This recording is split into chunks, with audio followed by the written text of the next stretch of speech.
Deathloop is an interesting game from a design standpoint, and one I'm conflicted on. On one hand, it's one of the most rewarding games from Arcane, up there with Dishonored, but at the same time, it's also one that demands the most of your attention and your tolerance towards questionable design choices and oversights such as the AI and its structure. So join me, as in a few words, I want to describe how I feel towards Deathloop. Deathloop is the new darling from Arcane Leon, and you play as Colt, a character stuck in a time loop spanning a day, and with 8 visionaries at the end of this experiment, Colt's objective is to find a way to kill all 8 visionaries in a single day to break the loop, while dealing with Juliana, one of the visionaries that often invades your sessions to protect the loop. It's an intriguing setup, with a few twists and revelations potentially enhancing or ruining the narrative, depending on how you look at it, which I'll elaborate later. Gameplay-wise, the game adorns the immersive sim genre its studio is well known for, but this time it molds and experiments the idea into the loop concept to a really impressive structure, but at the same time a frustrating one to make sense of in the first hours of play. The game is separated into 4 maps on the island of Blackreef, and the player can access them in different times of day, morning to evening, and each time presents a change in the level, such as enemy and gadgets placement, the weather condition, and the visionaries present within them. This is by far one of my favorite aspects of the game. Arcane's level design shines bright here, and it greatly rewards exploration, whether by randomly walking around the map or planning the perfect pathway to execute a multitude of actions within said session.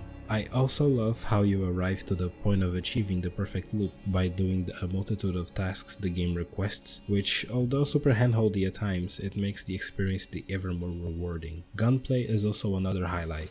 Contrary to Dishonored, the game doesn't encourage stealth as a tool to make ends meet for most of your playthrough, and instead, all playstyles are valid here, from stealth to guns blazing or a mix of both. You're never punished for experimenting strategies alongside with the gadgets, slabs, which are the supernatural abilities similar to Dishonored, and weapons, which for a developer that hasn't made that many games that revolve heavily in the use of firearms, here it is compelling in its own way. From pistols, SMGs, shotguns, snipers, LMGs, and some unique ones like a spike gun useful in stealth. They all feel distinct and unique from each other, and the PS5's DualSense certainly plays a role in that. Looking deeper, the game also features a roguelike system in the form of trinkets, small buffers that enhance both Colt and Juliana's physical capabilities and their weaponry. During gameplay, for every 3 times you die, you have to restart the day and most likely lose your weapons, trinkets, and slabs if you don't infuse them, allowing you to keep them in subsequent loops. I love this element as it presents itself as a way to combat save scumming. Save scumming is when you get into a messy situation and instead of going with the flow, you reload the last checkpoint to negate any possible implications of what could have occurred.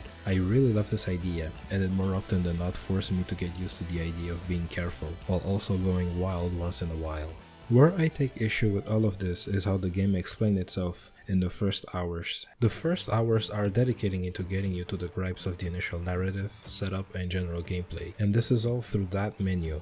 The one where you set up the missions, loadout, and others, that one. Instead of a more fluid and natural way of explaining things, the game bombards you with text upon text boxes of information that become overwhelming after a few seconds of reading. So much so that the structure only clicked with me after I invested a total amount of some 12 to 13 hours of play. And looking back, it is a big ask to players to put up with the minor obstacles and inconveniences to fully appreciate what this game is aiming for structure-wise. The AI is also unconventional bad. I was honestly lying to myself, thinking it was intentional for that lower barrier's sake, but the deeper I delved in and comparing to their other games, it honestly baffled me. The online invasions are also another point I'm mixed about. If a visionary is present on a map, there's a likelihood of Juliana spawning and chasing you down. In action, playing as Colt, the first encounters feel tense and exciting, but after the 7th or 8th encounter, they can become a chore to deal with, and more often than not a nuisance.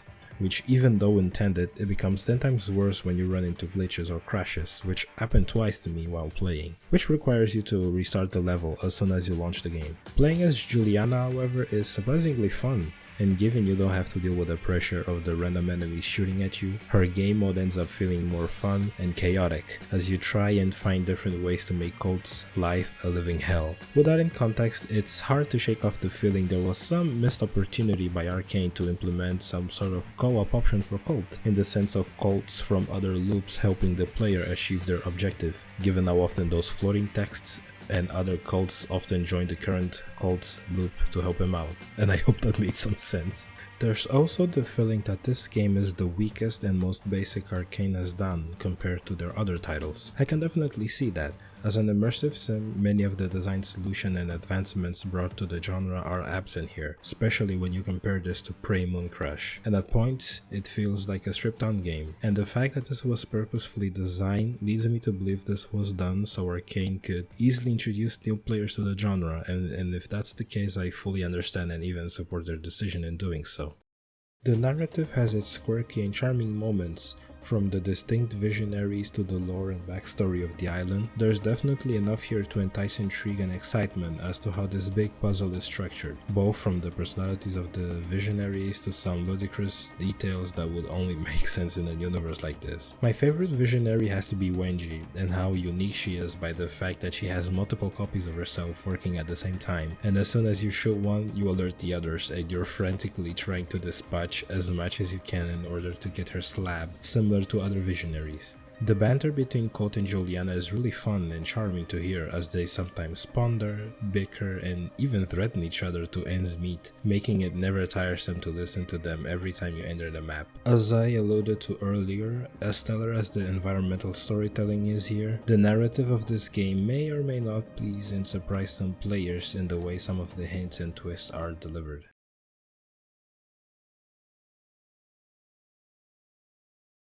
Deathloop's story is certainly not like any of the many cinematic games out there, not even as story heavy as Dishonored, and it mostly serves as a jump point for the game's main idea. One of this game's big twists is the fact that Juliana is Colt's daughter, and in the past, Colt has attempted multiple times to break the loop, often failing or giving up. He once did manage to break the loop, but then decided to come back just out of boredom for some reason. But more on the first point. Deathloop's marketing presented both Colt and Juliana as a sort of love interest duo, and their dialogue heavily leans into that sometimes. So it's really jarring figuring out Juliana is your daughter, and when you confront her about it, it becomes this really awkward conversation that at one point implies incest.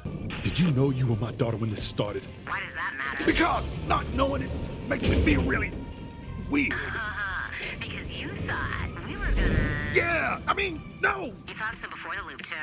Don't remember that, do you? Why would you do this? Which can definitely make you feel uncomfortable, however you look at it. The ending is also a bit divisive, given how we're not given a quote-unquote good or perfect ending, but that's where I'll stop myself.